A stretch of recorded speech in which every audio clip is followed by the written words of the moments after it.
All right, good afternoon.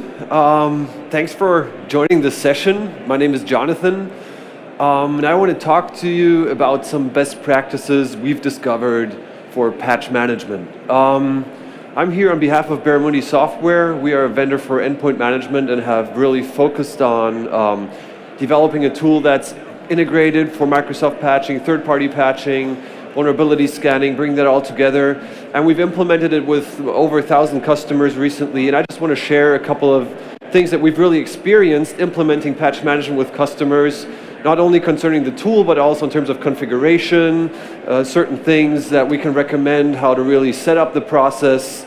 Yeah, that's what I want to talk to you about in this session. I'm going to kick us off with a little overview of data breaches that have happened recently at the beginning of this year. You're probably familiar with a couple of them. Panera Bread had a data breach with over 37 million data records just this year. And we found out that they eventually stored customer data in plain text in their database. That was the reason. Somebody could just take it out of there. Another example, Facebook, we all know what happened with Cambridge Analytica. They could just use tools to essentially get 80 plus million data records from customers or from users. If we look at Ticketfly, what actually happened, a hacker realized that there's a severe vulnerability in the whole system, and he actually reported it to Ticketfly, and they wouldn't remediate it, so he ended up hijacking the website, shut it down for a whole week, put up his own website, and stole 27 records of users. These are just a couple of examples of vulnerabilities, and as we can see, they're all pretty different. With Under Armour, they actually have the MyFitnessPal app. That got breached, 150 million user credentials got stolen. Luckily, no social security numbers and no credit card information, but still a lot of personal information that you might not want a different person to have. So they're all pretty different. What we can see here, there's not a lot of common things of how these different breaches actually happen. What is common though is that there has to be a fix that needs to get applied, an individual fix for a certain situation that needs to get applied. So if we actually look at a study from Poneman Institute that got released beginning of this year, they actually did a survey among 3,000 IT professionals, and they actually found out that 57% of the 3,000 IT professionals that were asked, they found out that they were reached by a vulnerability where a patch was already available. And if we look further, 34% of them actually said that they even knew that a patch was available and that they were vulnerable and that hasn't been applied. Now what that also means, if we look at it the other way, 2/3 did not know that they were vulnerable at all. So that would be 2 out of 3 people sitting in this theater right now. Statistically, you do not know that you are vulnerable, even though you are. So what I really want to do here is look at how can we change this? How can we change the situation of detecting that we're vulnerable, and how can we really put in place a good process to actually implement patches in a safe way? The standard process that we look at for patching is this. The first step is actually determining vulnerabilities, detecting vulnerabilities, finding out that we actually have a problem. That's the first step. That can be finding out, okay, Windows might have certain issues. That can be third-party applications. That can be custom-built applications. It's something we need to detect to actually assess where we're at right now. The second step is to really see to really test the fixes that we get, usually patches. So usually we would have a test environment where we would roll that out to see if it's causing any issues in our environment. And then last but not least, we actually implement those patches. That's the general process that I want to look at with you right now, and where I actually want to see what are some best practices, how we can actually make this, turn this into practice. So if we look at a couple of different aspects that strengthen this process. The first one would actually be staff and tools. In the Poneman research that they actually did, they found out that most companies would actually alter a data breach by bringing on more staff to the IT department so they can be more reactive to potential vulnerabilities. But what they also found out that just having more staff does not necessarily help. It doesn't necessarily speed up the process. Yes, definitely we have more capacities, but we need to enable our staff by bringing on tools that will help that. That would be a lot of patch management tools, a patch management tool for Microsoft patching, a patch management tool for third-party patching. And just combining that, having a person enabling him with the tool is very important. I think that's a given. Good. The second one is vulnerability detection. It's very hard if you have a patch management software and you have users that are actually working on their computers where you need to evaluate when is a good time to bring out a patch, how can we actually, let's say, compromise their productivity by increasing security to really evaluate where the problems are, to prioritize what we need to do. What's important for that is to bring on a vulnerability detection tool as well that can detect the CVEs, common vulnerabilities and exploits. There's a lot of tools out there that will actually be able, that have a database where all common vulnerabilities and exploits are collected. They're publicly known, and they will actually be able to scan your systems, your applications, your hardware, if any of these vulnerabilities will actually apply to your system. They can then usually even find out which applications are causing the largest issues, on how many machines they're installed, and by that they can provide you a clear priority of which issues need to get addressed in what priority in order to remediate the largest issues first. That's the second step. Next, what's important as well is initial response time. I assume most of us have some form of patch management tools in place, probably WSUS or Windows Update at the minimum. Now, if we actually look at, and I know this example comes up all the time, but it's still a perfect example. If we look at WannaCry, what happened, first of all, it's actually been a vulnerability that's been known for 2 months. And all those companies that actually got affected have not been able to apply that patch within 8 weeks. Second thing is, this patch actually came out, or the hack that was abusing this vulnerability was made public on a Friday night. Friday night, everybody's at home. Most users took their laptops home.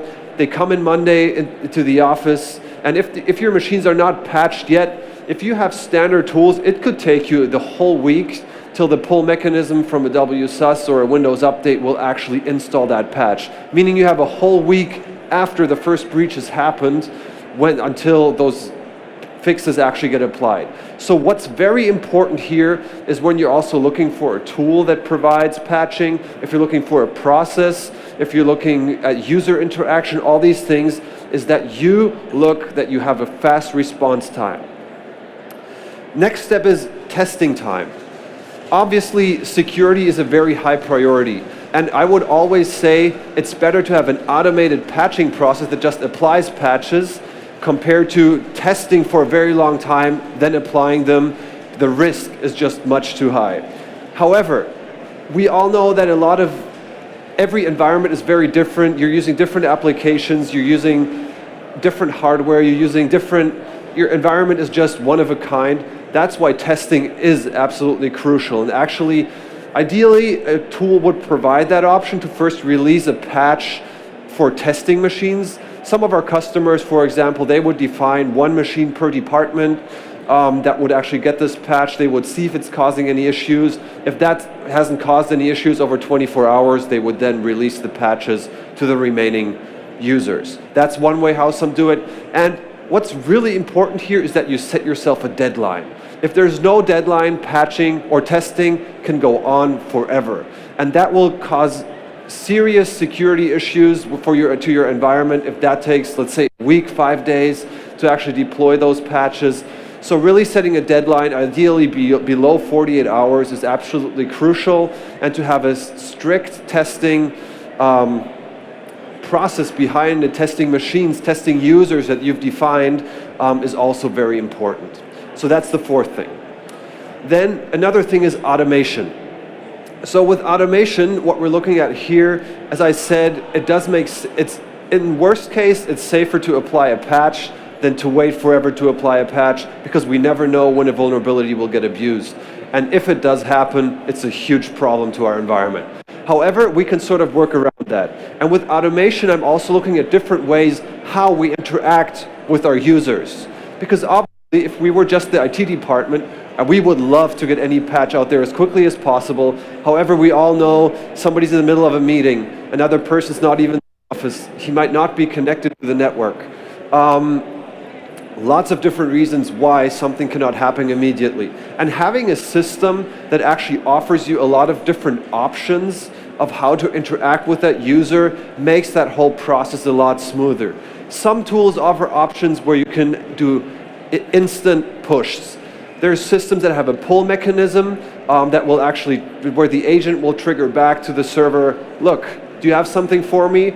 But we all know that that can take hours, if not days, till something gets applied. So having a patching system that actually has a push technology, where as soon as you initiate an activity to happen, that actually happens right away on the endpoint. Just looking back at the WannaCry example is absolutely crucial, so that you can apply patches, well, let's say within hours after you've realized something.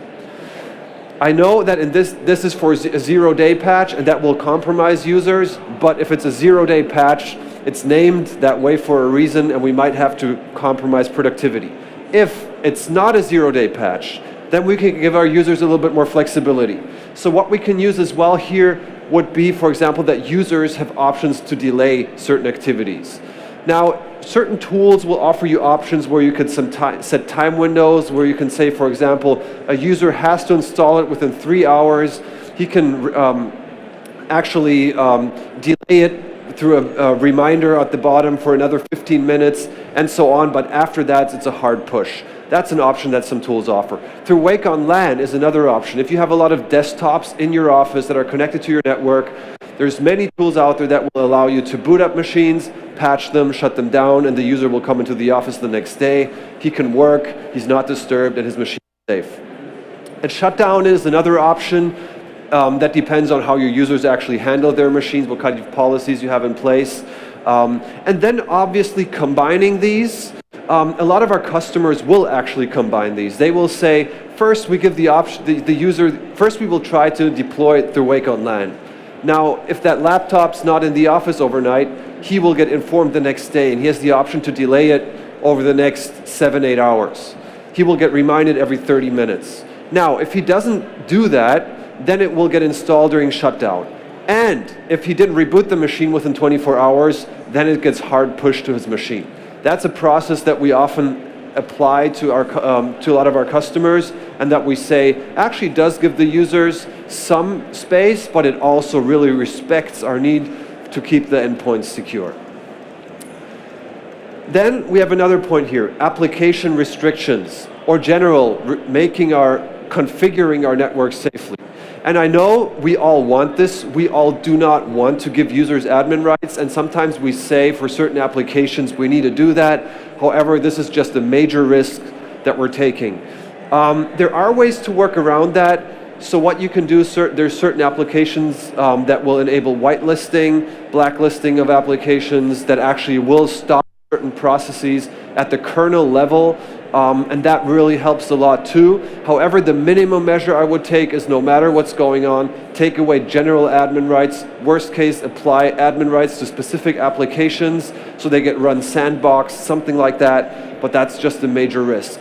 And if you look at all these measures and you really put them together, you can really design a very stable patching process that will really benefit your environment, where you can make sure that things like WannaCry cannot affect you, even though you might have missed on a specific patch. If you have a vulnerability management system in place, you will know that that's actually a risk that's could compromise security. And with these measures, you can do a lot. Now, what I do know is that patching is not a 100% guarantee to security.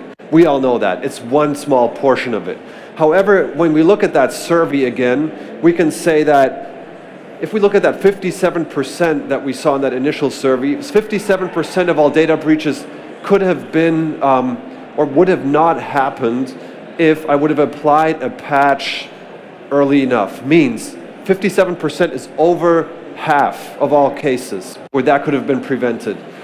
If we really take care of our patch management and detecting vulnerabilities, we can drastically reduce the risk, not 100% guarantee, but drastically reduce the risk of getting breached. So if we just look at this conclusion, it puts it together pretty clearly from the same study that I was initially talking about from the Poneman Institute beginning of this year. They say these organizations consistently, so to shine a light on the way forward, the study investigated the characteristics of organizations that avoided breaches. These organizations consistently rate their abilities higher in two key areas: detecting vulnerabilities and patching vulnerabilities in a timely manner. Of these, timely patching was the most significant factor. That was the result of the survey with 3,000 users. Yeah, and really, that's the essence of it: detecting vulnerabilities, closing vulnerabilities, pre-testing them, and giving the user enough but not too much flexibility to deploy them. That's really something that we found is sort of key to really putting all this together. Yeah, this is just a short 20-minute presentation. I'm already actually done. I hope this was helpful for you in one way or the other. Thanks for being here. And if we have any questions, I think we still have 2 to 3 minutes.